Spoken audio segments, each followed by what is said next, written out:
Okay, so we had Arsenal with a disappointing loss yesterday at home. Man City trashing Chelsea earlier on today. Football fans, start warming the custard because the crumble might be ready. Let's go. That's a good one still. It's a good one. Hi guys, if you're not already subscribed, please subscribe and please hit the notification button so episodes will come straight through to you. I'm Daryl, your host, and I'm here with Reese. How you doing, my bro? I'm all good, man. Liverpool got a victory this weekend. Yeah, I mean, Arsenal are about to bottle it, even though I don't want City to win it. I can't stand Arsenal to win it, I'll be honest. So, looks like it's all going to come crashing down, man. I'm happy. I mean, I'm happy this weekend. I'm happy. I'm smiling. You know what I mean? How you doing? How you doing? How you doing, Daryl? Yeah, I'm not too bad, my bro. I'm not too bad. Like you said, bro, Liverpool, I don't care about anyone else. As long as we win, it just makes it a little bit better for the weekend, you know? I'm ready still. Let's go. All right, let's just start with Arsenal. Yesterday, they was at home. They lost 2-1 to Bournemouth. It was a terrible performance. Bournemouth kind of controlled the game, my bro. I don't know if you saw it, but Bournemouth controlled the game, and they deserve to win the game. And that says a lot when Bournemouth, I know they're mid-table, but if they go to Arsenal and they deserve to win, they kind of outplay them at points as well. Big up to Bournemouth, big up to Areola, man. They're on an unbeaten run right now, Bournemouth. I think their last 7 or 8 games, they haven't lost. It all going back from when they beat us at their ground. Like I've said about Areola, top manager, and I've done some research on him. He's actually really come up. He's earned his stripes. Like I think he managed in Cyprus. Then he brought. I can't remember the Spanish team. He brought them Bilbao, up. I think it was Bilbao, you know. He brought them up from the B, like I think the Championship of the Spanish League up to the Spanish League. So yeah, I mean he's earned his stripes. He knows how to work under a budget. He's got good tactics, good philosophy of how he wants to play, good man management. And if you watch him as well, if he's not working under loads of money, whenever he loses his best players, whether it's Huijsen, Semenya, Solanke, you know, and like I said, he gets them ticking again. And Bournemouth, like I said, they played like they were the big team. They came to Arsenal, they were dictating the pace, controlling the game. The way they opened Arsenal up for the first goal of the pass through behind the lines, and then obviously it was a little deflection when the ball came across, tapping. Arsenal scored, got a penalty. Like I said, they're celebrating so hard. They scored from a penalty, not even from open play. You know what I mean? They got a little jammy penalty. Then Bournemouth went in front again. I think his name, is it Alex Scott, his name? Alex Scott, top young English player, bro. In a couple of years' time, bro, he's going big. Trust me, the guy's going to the top. Calling him, I was watching. He's the B-Tech Grealish. That's what man are calling him because he's got the hairstyle of Grealish. He's going to the top, though, bro. But they're a good team, and it only looked like one team was gonna win. Arsenal didn't. They were kind of huffing and puffing, and like Arteta, he's just kind of like he doesn't allow like talented players to shine. He kind of neutralizes them, and the tactics is just too negative. Like I think he said something to do with your meal. He did some sort of speech like to do with. I heard him. He said, "Bring your breakfast, bring your lunch, bring your dinner, bring your." I heard if you check the histories over the last coming seasons, every season he's done that. They go and lose. He says some weird stuff. You can just tell he doesn't know what it is. It feels like he's trying to take the pressure off the team, but he's not actually. He's doing the opposite. You're just like a custard pie, mate. You're just like, you know, you get a pie to the face. Like it's like you're just weird. Like what you're talking about here. Don't overcomplicate it. For me, let the strings off. Like Arsenal should have won. For me, I thought it would be a tough game, but I thought they would win it. I thought they'd win 2-1 or 2-0 do enough, but they just look nervous. You could see it, and you could see the fans are nervous and frustrated. Let the players play, and the problem is their probably most informed player at the minute is Dalman. And I know people don't want to put too much pressure on him, but really he should start based on the form he's been in. He got man of the match against Mansfield, and he got man of the match against Southampton, even though they got knocked out there.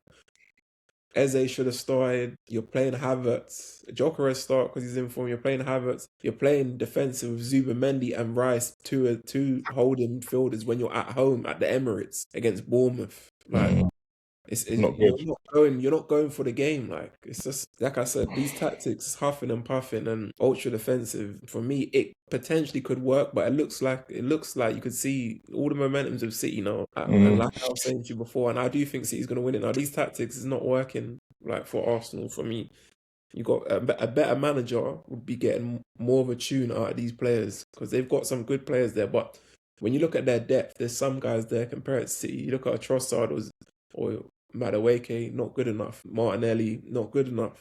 Compared to Too many. I look at City today, they got Doku there playing, they got Xerxes, they got Nico O'Reilly, who's really stepped up, come into his own, top player, got another goal today. Big, strong player. Pep's nurtured him very well. Holland. Then you've got Semenyo on the other side, and then when they're making light for like changes, you've got Foden and Savinho's come on, and you've still got what's his name? Is it the Dutch midfield? Grinders? Grinders. Yeah, Grinders. right. Yeah. Their depth is just better, and they just got more experience. They've been there before, and you can see they can smell blood. So for me, Bournemouth deserved the victory. Big credit to Bournemouth. But yeah, Arsenal, like I said, it's not looking good, man. It looks like they're going to end up with nothing again. Bridesmaids. When you throw the flowers after you get married, that's what they're getting again. Your turn next. You know You're gonna get married next. You're gonna get married. You know the most disappointing thing for me though, bro? I didn't see fight. I didn't see any fight. I didn't see Declan Rice, this man that they're comparing to Gerrard. I didn't see him pulling people going, listen, come here, this, and this. He was just playing casually. And after losing 2 games, okay, look, they beat Sporting, but after losing 2, getting knocked out of 2 cups, I thought they're at home. They're going to come home, give the fans something to cheer about, literally go hard. Just lay a marker down and say, look, we ain't been good last few games, but look, this is what we're gonna go and win this league. We're gonna go 12 points clear today. There was no fight. I didn't see it. I didn't see enough. And at the end of it, the fans started walking out. They started booing at the end of it. They walked out, and it's just turned into a bit of a head case, man. They're just losing the plot, and it's kind of sad, really, to be honest with you, because like I said, I didn't want City to win it, but well, what can you say? It looks like City are going to win it, man. City look like why Arsenal's form's going down, City's kinds of coming up, City's tails are up. And it's just, yeah, I think Arteta's just, I don't know, man. All these weird training tactics you're seeing in the week. Listen, train them how to play football and be creative, because not being funny. Once again, yesterday, their most creative player, or their most player that they were looking to, is Dauman, the 17-year-old. If you're looking at him we talked about it the other day. If you're looking at him to be a creative force, then that's problems. You start Havertz. We discussed this last week. Havertz, I don't know what he sees in Havertz. I know he scored the winner against Sporting, which they not be fun. They were lucky. What is Havertz got taken off at half time? He's not good enough. I don't know what they're thinking, bro. I don't know what he's thinking. That's his son, and you got to remember when he bought him. He bought him to play him. He bought him to play in midfield. I saw a tweet the other day to do with the whole.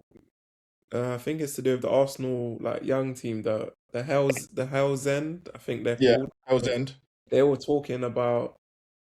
He's saying that the young players got to earn their stripes, and it could take years or something like that. But then the guy who's got that account said Havertz and Madueke and Jokkers, these guys who are not part of the young talent, they came through the Trossards and that they didn't have to earn their stripes. They're just playing all the time. He's kind of contradicting himself, and obviously some of them a lot of uproar. That we see how we spoke about Skelly and Wanyeri leaving, potentially being sold, because people are not happy about that, because they're products from the youth system, and obviously Arsenal are big on bringing through young talent. So you can kind of see there's a lot of discrepancies behind the scenes, and yeah, it's all in for me. City's hands, all in City's hands. You could see it's not. The momentum's not there. Like I said, the momentum's there. And next week it's City against Arsenal. City again, they're gonna come. I'm telling you, that's a City win. That's a comfortable 2. They're going to give them a 2 or 3-0. Arsenal maybe at best might scum a little corner goal or penalty or something like that. Then that's going to be 3 points. And then after that, game in hand, it's falling apart. Yeah, man. But like I said, at home, I thought they disappointed me, because they were at home in front of their home fans. After some disappointing results, I thought they'd come out there and just lay a marker down, and they didn't. And it was poor. Like I said, people were streaming out before the end of the match. It's disgusting, But yeah, it's just not good enough. If they want to win this title, they need to get back on it next week and see if they can get something at City. Because if they don't, I think that's it gone, But let's move straight on to City, though. Chelsea 0, Man City 3. It was a game of 2 halves. Chelsea played well in the first half. It was fairly even. They had a few chances. But in the second half, Man City came out. They upped the gears a couple. And then, yeah, before you know it, it's 3-0, game done. Played really well second half, Man City, man. But this is the thing with City. They know how to change gears. And They've been here before, bro. Change it like a light switch. So first half was, I would say Chelsea edged it a bit. It was kind of scrappy, not really any clear-cut chances. Chelsea had 1 or 2, I think Neto had 1, I saw it. Donnarumma saved it. Get going. The problem with Chelsea is, even though they were slightly better, they didn't score. Second half, obviously it's good they went in at 0-0. They actually done all right defensively. Chelsea second half, they just blitzed them. They just turned the gears up, and Xerxes just pulling strings there. Good little nice build up play. Puts the ball in on a plate, whips it in like reverse cross to O'Reilly. O'Reilly completely loses his mark man, which is Fofana. Completely loses him. 1 minute he's there, he's gone. My man Fofana's even looking like, and it's too late. Just headers it in 1-0. Great goal. Like I said, he's a top player. He's been really good this season. I would recommend for young player this season potentially O'Reilly, because he's, like I said, he scored a good few important goals. He's a regular player now for City. You got to give Pep credit again. What a player he is. Bringing through another young talent, nurturing. At the right time as well. Right time. That's what I'm trying to say. He nurtures them really well. But he's doing in the form of his life right now. Then the second goal, nice little build up as well. I'm trying to think. I think it was Xerxes again. He kind of come round, looked like he was going to shoot. But instead of shooting, he saw the opening for the pass to Gay. Cut them open, played it on a plate. Gay is scoring goals like he's a striker, composed, grinning teeth like a Cheshire cat, bro, because he's thinking, Ray, I'm on 300 bags and I'm going to get a Premier League, bro. I just got a League Cup. He's up now. He's got the rewards, man. But top goal. And then the third goal again, blitz them. Doku. They put Chelsea in a split, mate. Second half, they didn't want 9. Rolled them up, mate, and lit the split and said, Merry Christmas. It's peak. And like I said, try and see if you can catch that clip when you can, or do a TikTok to do it. I will do. City fan with the Arsenal bottom, mate. Sensational stuff. It's peak for Arsenal right now. It's peak in the media. I'm gonna try to dig that out. Vanilla ice, bro. Ice, baby rice. Don't compare Rice to Gerrard ever again, you Arsenal fan. Do not ever. Apparently, again. I'm hearing he's in conversation for nomination for Ballon d'Or. What? I don't want to. I don't understand football. It's in the bin now, mate. How? He just passes. He's basically please. Like Henderson. How? Bro, stop. You're not nowhere near Gerrard, mate. Nowhere near. This guy was dragging Liverpool. Yeah, I mean, bag on his back, dragging them through games, winning trophies. Yeah, I mean, we can't compare. You have to be there to understand. But anyway, yeah. Well done. Like I said, good win for City. Arsenal on the ropes right now. They're on the ropes, just getting haymakers. They ain't even got their. Yeah, I mean, they're shield up. They're just getting bangs. Yeah, man. Yeah, speak to them right now. Still. But yeah, City though, man. Flipping, listen, what a little player, big player, I should say. Nico O'Reilly is. He scored some important goals, scored 2 in the cup final. Mate, he's versatile as well. He can play centre midfield, he can play left back, he's a left wing, he's a good player, man. Top player. Deserves to be in the England squad as well. No, 100%. He's probably going to get picked for the tournament. Based on form, it's hard not to include him. I just don't want them to depend on him like how we've spoke about previous show. Too early. Don't put too much pressure on him. Make him part of the squad, use him. Yeah, I mean, but don't put too much pressure on him. But yeah, really, really good player, man. Like I said, really good players. If I was City, he's got a very promising future. Listen, if Arsenal drop this title, this will be the biggest bottle job of all of them. Do you know that? Of all of them. Because you know what? I'll be honest, in the beginning of the season, I thought they had the best squad. This is the most depth they've had. They bought well. When we should have been buying centre-backs, they were buying 2 centre-backs, Mosquera and Hincapié as well. And I'm thinking, you know what? Their squad looks complete. And when they got Eze, I was like, you know what? But they can't complain about the squad. The injuries, everyone has injuries. It's just, like I said, if this would be the biggest one out of the lot, it really would. So yeah, we'll have to see if they can get themselves together for next week, because a massive game next week. And if they lose next week, it's done. They're going to lose. But yeah, guys, thank you so much for tuning in. Thank you for the support on all the other platforms. We are nearly at 5K on YouTube. Please subscribe and like and share the podcast. And we'll appreciate it. We'll catch you next week. Thanks again.